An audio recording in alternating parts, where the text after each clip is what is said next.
ప్రియులారా, ప్రార్థన చేసుకుందాం.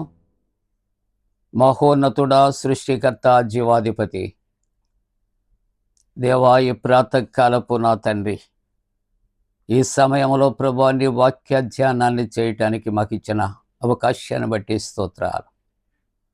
ఆరాధిస్తున్న ప్రతి కుటుంబమును, వారి బిడ్డలను దీవించండి. యేసు నామమున వేడుకొంచున్నాం తండ్రి, ఆమేన్. ప్రియమైన దేవుని కుటుంబీకులారా, ప్రభు పేరట శుభాలు. జన్మదినాలు, వివాహ దినాలు జరుపుకుంటున్న కుటుంబాలకు ప్రభు పేరట పండు friends and sisters YouTube channel ద్వారా శుభాలు మీకు తెలియజేస్తూ ఉన్నాం. మీ క్షేమం కొరకు ప్రార్థన చేస్తూ ఉన్నాం. దేవునికి వందనాలు. ప్రియులారా, పరిశుద్ధ గ్రంథాన్ని తెరచి ప్రాతకాల ఆరాధన కొరకు ఏర్పాటు చేయబడిన పరిశుద్ధ లేఖనాన్ని కలిసి చదువుకుందాం. పేతురు రాసిన మొదటి పత్రిక 4వ అధ్యాయం 9వ వచనాన్ని మనం చదువుకుందాం. 9వ వచనము, సనుగు కొనకుండా ఒకనికి ఒకడు ఆతిథ్యము చేయడు. ప్రియులారా, చెప్పుకుందామా? సనుగు కొనకుండా ఒకనికి ఒకడు ఆతిథ్యము చేయుడి. ఆతిథ్యము మనము ఇచ్చేటప్పుడు ఇచ్చే వ్యక్తులలో ప్రేమ, క్రీస్తు ప్రేమ కనిపించాలి. దేవుని యొక్క వాక్యం అంటుంది ఇక్కడ, ప్రేమ కలిగి ఉండుటకు ప్రయాసపడండి. దేవుడు మనకిచ్చిన ఓ మంచి అవకాశం. ప్రియులారా, దేవుని యొక్క మాటలు మన జీవితాల్లో నెరవేర్చాలి, ప్రేమించాలి, ఆతిథ్యము ఇవ్వాలి. ప్రభు ఒక చిన్న హెచ్చరిక చేస్తూ ఉన్నాడు. నువ్వు ఆతిథ్యం ఇచ్చేటప్పుడు నువ్వు సనుగుకోవద్దు, విసుగుకోవద్దు. నీవిచ్చే ఆతిథ్యములో ప్రభు ప్రేమ కనిపించాలి. నీవిచ్చే ఆతిథ్యములో నువ్వు ఎంత ఆతిథ్యం అనేది కాదు, వాడు ఆకలి నీ మాటలలో సేద తీరాలి. దైవ గ్రంథములో ఒక మంచి ఉదాహరణ, ఆదికాండము 18వ అధ్యాయము 1వ వచనము నుండి చదివితే మనం ఒక మంచి ఆతిథ్యం ఇచ్చిన గృహం కనిపిస్తుంది. అబ్రహాము షరాల గృహం. అబ్రహాము షరాల యొక్క గృహము ఎవరికి ఆతిథ్యం ఇచ్చింది? దేవునికి,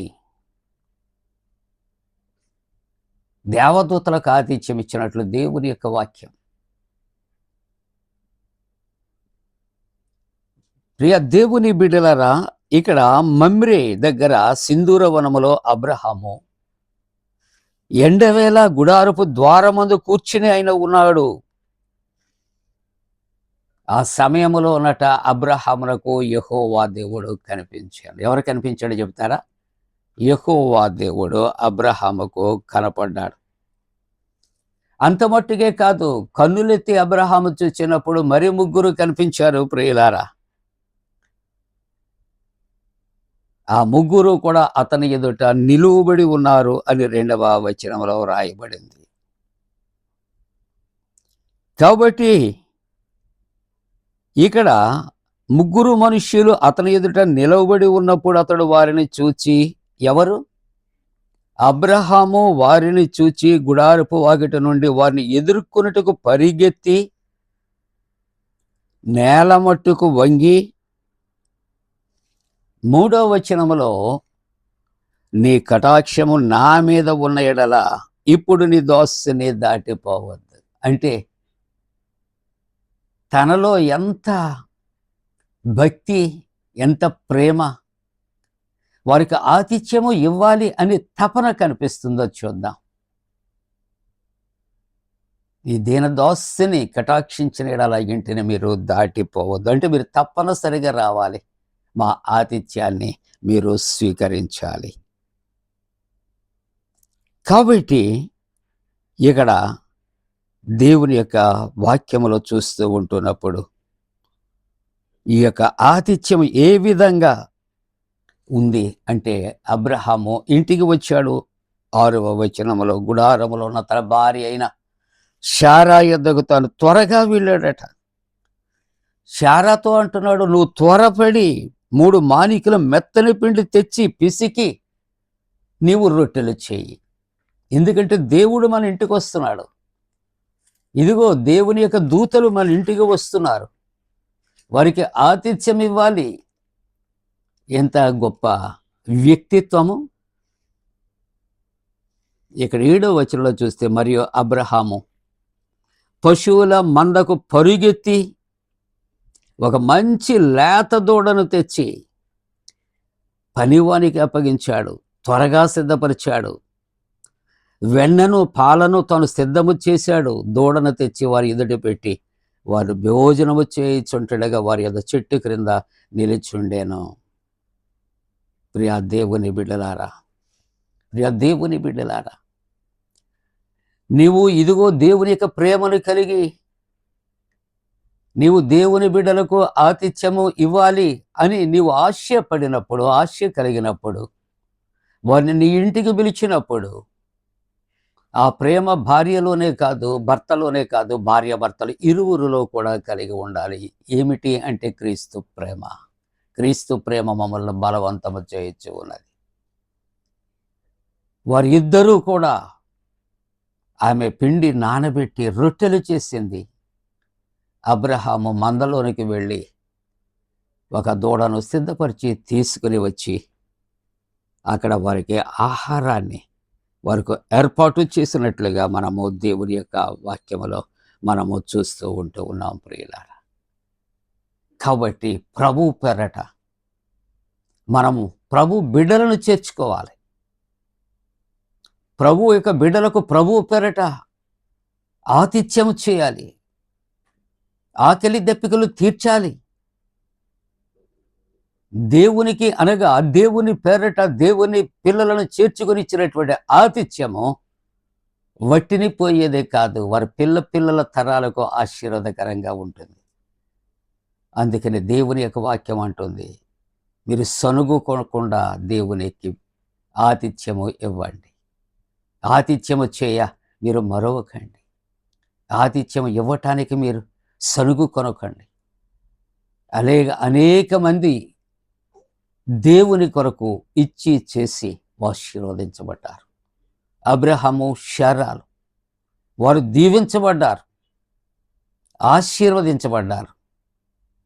ఆ బహుమానం ఏమిటనే ఆలోచన చేస్తూ ఉన్నప్పుడు ప్రియులారా, 10వ వచనములో అక్కడ వారు చక్కగా విందును ఆరగించి శారాతో అంటున్న మాటలు, మీదటికి కాలమున నీ యొద్దకు నిశ్చయముగా మేము మరలా వస్తాం, నీ భార్య అయిన శారా ఒక కుమారుడు కలుగుతాడు అని వారికి ఒక వాగ్దానాన్ని చేసినట్లుగా చూస్తూ ఉన్నాం.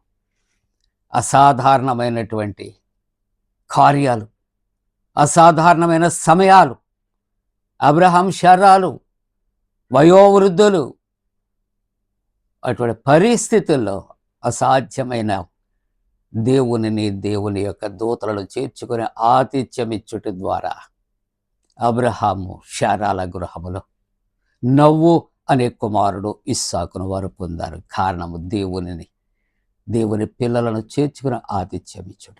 సనుగుకోకుండా ఆతిథ్యమిచ్చి ఆశీర్వదించబడదాం. దేవుడు మిమ్మల్ని దీవించునుగాక. ఆమేన్. ప్రార్థన. పరిశుద్ధుడా, నీకు వందనాలు, స్తోత్రాలయ. దేవా, నీవిచ్చిన వాక్యాన్ని దీవించి ఆశీర్వదించండి నాయనా. దేవా, నీవు తండ్రి నాయనా ఎంతో ప్రభా ఘనమైనటువంటి వారిగా అనేక మందిని ఆశీర్వదించా, ప్రతి కుటుంబాలు దీవించా. అయితే పిసినారిగా మేము ఉండక దాతృత్వము కలిగిన ఆయన సనుగుకోకుండా ఆతిథ్యమిచ్చి మేలు పొందుకుంటానికి కృప చేయండి. జన్మదినాలు, వివాహ దినాలు జరుపుకున్న కుటుంబాలను దీవించండి నాయనా. నీవు ఇచ్చినటువంటి ఈ యొక్క బిడ్డలను దీవించండి. సంతానాలు ఆశీర్వదించండి ప్రభువా. ఇదిగో తండ్రి, అనారోగ్యాలతో ఉన్నవారు, అప్పుల బెడదలో ఉన్నవారిని విడిపించండి. యేసు ప్రభు దివ్య నామమున వేడుకొనుచున్నాము తండ్రి. ఆమేన్.